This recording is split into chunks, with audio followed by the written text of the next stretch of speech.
Saya lihat sosok Pak Usman ini sosok pejuang.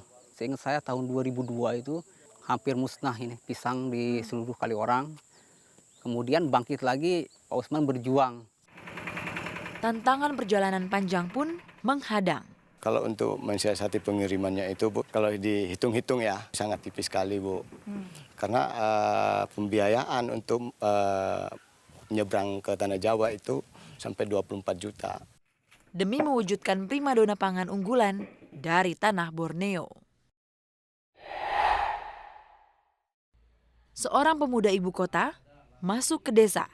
Orang Jakarta yang setahu saya tidak begitu tahu mengenai pertanian, tapi kok dia sangat peduli dengan para petani. Membawa solusi atas kegelisahan para petani. Kalau saya bisa meningkatkan harga misalnya dengan terpangkasnya ini, para pengepul itu, saya bisa memperoleh kelebihan harga Rp45.000 per kilo. Demi mewujudkan cita-cita anak bangsa.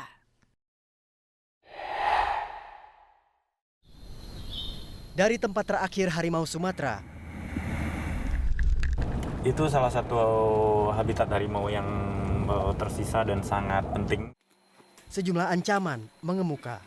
Teman-teman dengar suara ini? Ya, chainsaw itu, Gergaji mesin. gergaji mesin. Sering dengar suara kayak gini. Oh, sering banget, Mas. Akankah mereka tetap ada? Saya, Amanda Falani. Saya Reza Ardiansyah. Dan saya Prita Laura. Inilah 360, 3 fakta membuka mata dalam 60 menit.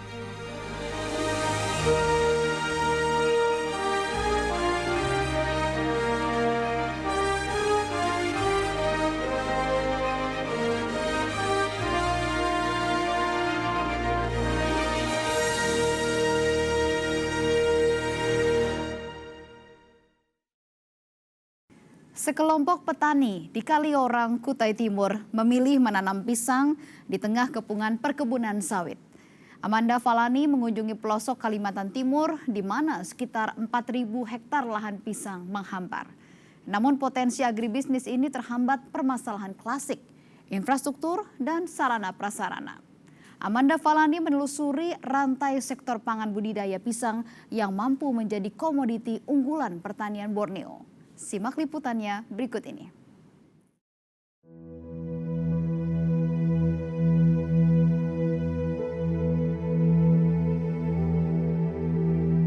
Inilah daratan Borneo, belantara hutan tropis yang menjadi paru-paru dunia.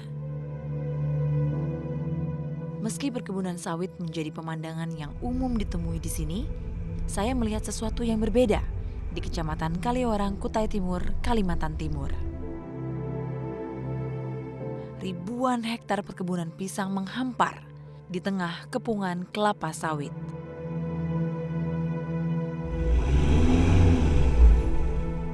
Perjalanan saya ke lokasi ini harus menempuh perjalanan darat selama 10 jam dari Balikpapan. Hanya untuk menemui seorang petani perintis perkebunan pisang yang sudah 17 tahun lamanya mendedikasikan diri demi komoditi unggulan wilayah ini. Bersama Usman, Ketua Asosiasi Petani Pisang, saya diajak menuju ke kebunnya. Pak, ini saya seperti tidak merasa di Kalimantan, di tengah area pertanian pisang, perkebunan pisang. Ya, Kok bisa sebanyak ini sih, Pak? Biasanya sawit yang saya lihat biasanya di sini. Dari tahun 99 itu sampai ke 2000 sampai sekarang. Adapun misalkan tanaman sawit itu tidak seberapa. Karena sebagian petani itu udah merasakan dari awal rasa namanya itu hasil pisang.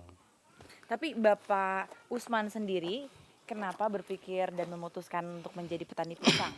Padahal ya banyak petani sawit di sini yang merasa sawit lebih menguntungkan. Itu masalah pekerjaannya, Bu, itu mudah. Kemudian untuk biaya itu lebih murah. Untuk Biaya untuk penanaman dan sampai pembelian panen. bibitnya sampai panen. Usman mengutarakan, biaya yang dikeluarkan mulai dari membuka lahan hingga pasca panen memakan biaya hingga 14 juta rupiah. Namun, Dana tersebut bisa tertutup dengan keuntungan yang ia peroleh per bulan dari setiap hektar kebun yang ia miliki.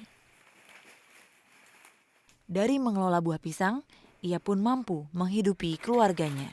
Pak Usman sendiri berapa luas hektar area pertanian pisang yang dipunyai? Ada sekitar 10-an hektar, Bu. 10 hektar. Ya. Untuk penghasilan itu per 1 hektar itu 1 bulan itu bisa mencapai 2,5 juta, Bu. Aset yang Bapak punya saat ini apa saja sih, Pak? Ya, alhamdulillah, Bu, bisa beli mobil dan menghidupi keluarga, Bu. Kesuksesan Usman saat ini diraihnya dengan perjuangan yang cukup panjang. Pada tahun 2002, ribuan hektar tanaman pisang mati terserang penyakit bernama Fusarium. Saat itulah Usman bersama beberapa petani lainnya berupaya membangkitkan kembali kejayaan pisang Kutai Timur. Kini, terdapat 97 kelompok yang beranggotakan sekitar 700 petani, berfokus bertani pisang berjenis kepok, kepok kuning, dan Raja Bulu. Petani-petani di bawah ya asosiasi Bapak ini juga sama sejahteranya? Alhamdulillah, Bu. Bahkan mungkin ada melebihi dari saya, Bu, karena luasan kebun daripada dia kan mungkin lebih luas. Jadi bapak-bapak yang di sini itu adalah para transmigran yang bertahan ya? Bertahan, ya. Idris, salah satu petani transmigran asal Banten mengakui keputusannya menjadi petani pisang karena melihat keseriusan Usman. Awal-awalnya saya dulu ikut transmigrasi pada tahun 1987 dan saat itu kita buka lahan secara manual dulu dan bantuan pemerintah juga ada. Dan lama-kelamaan kita akhirnya mandiri, bisa buka lahan seluas. Sekarang ini ada yang bisa 5 hektar, ada yang bisa 10 hektar itu, Mbak. Bapak di sini melihat sosok Pak Usman seperti apa? Saya lihat sosok Pak Usman ini sosok pejuang. Pejuang dia tanpa menyerah. Kebanyakan waktu dulu itu seingat saya tahun 2002 itu hampir musnah ini pisang di seluruh Kaliorang. Kemudian bangkit lagi, Pak Usman berjuang. Akhirnya yang lain ikut juga. Melihat Pak Usman berhasil, yang lain ikut nimbrung gitu, ikut contoh Pak Usman gitu. Saya lihat Pak Usman sudah berhasil hidupnya, ya ekonominya secara ekonomi sudah meningkat gitu. Jadi saya tertarik. Sebagian besar petani di Kalimantan lebih tertarik menanam sawit dibanding tanaman pisang. Padahal, keuntungan yang diperoleh dari hasil penjualan kedua komoditi ini tak jauh berbeda.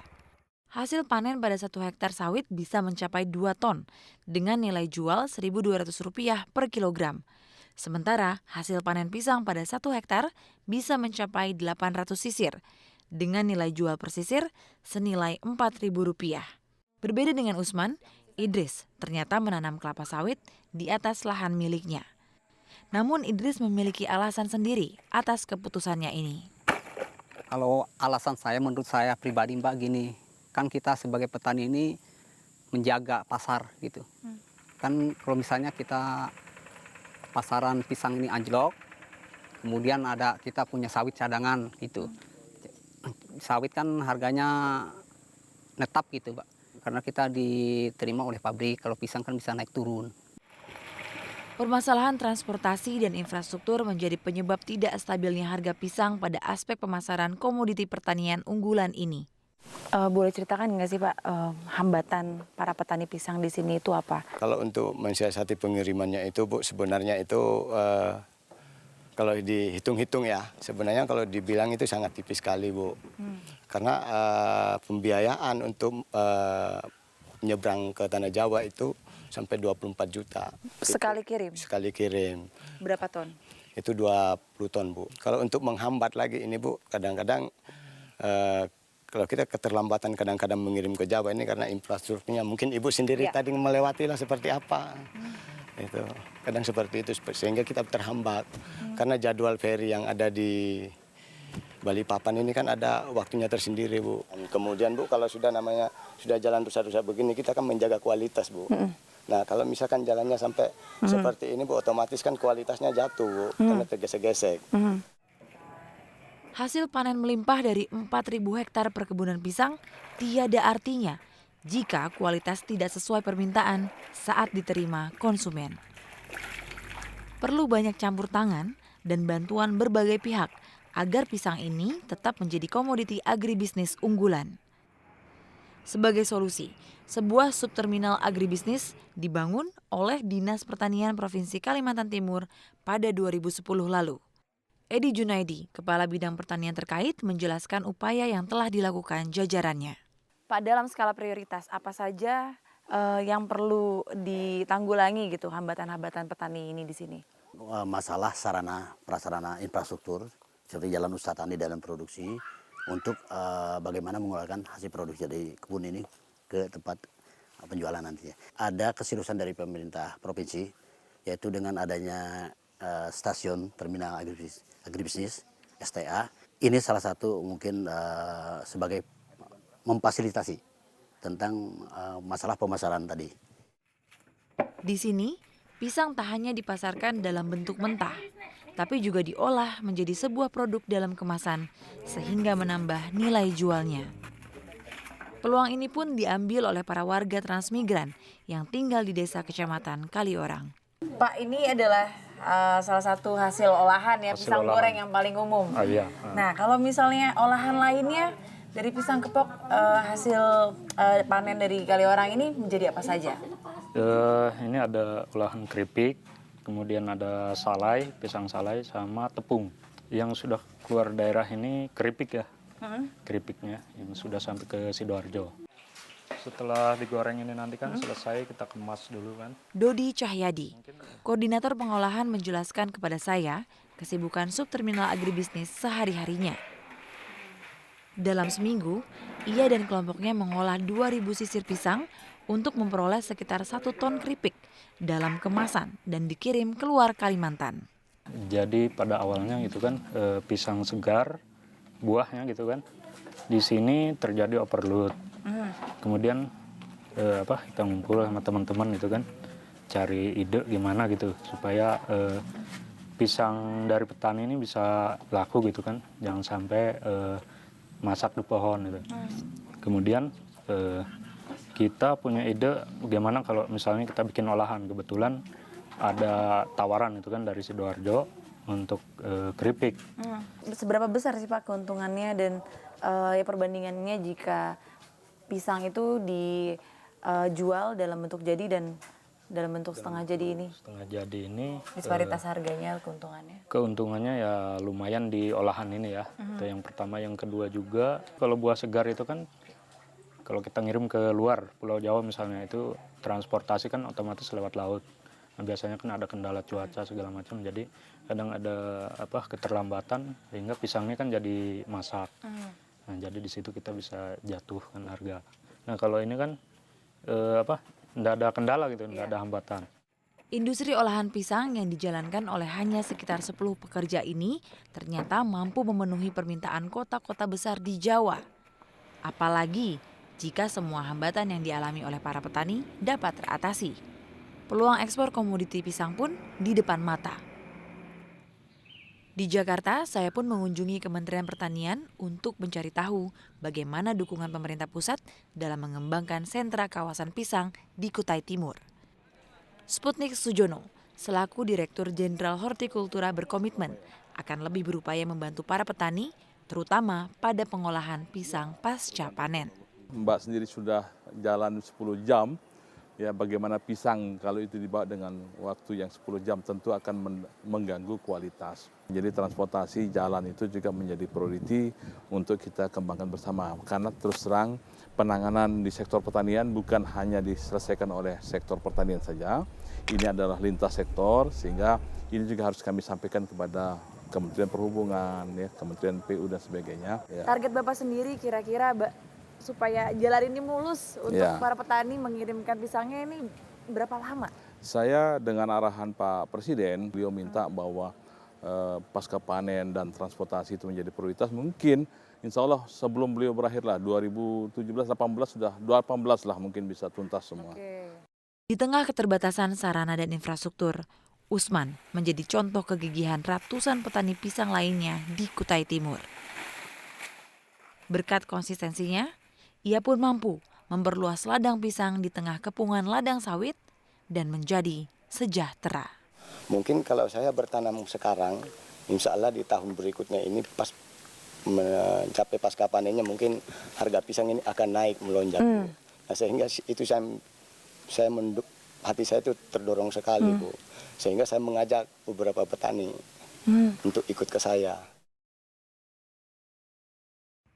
Inovasi pencetak petani modern. 360 segera kembali.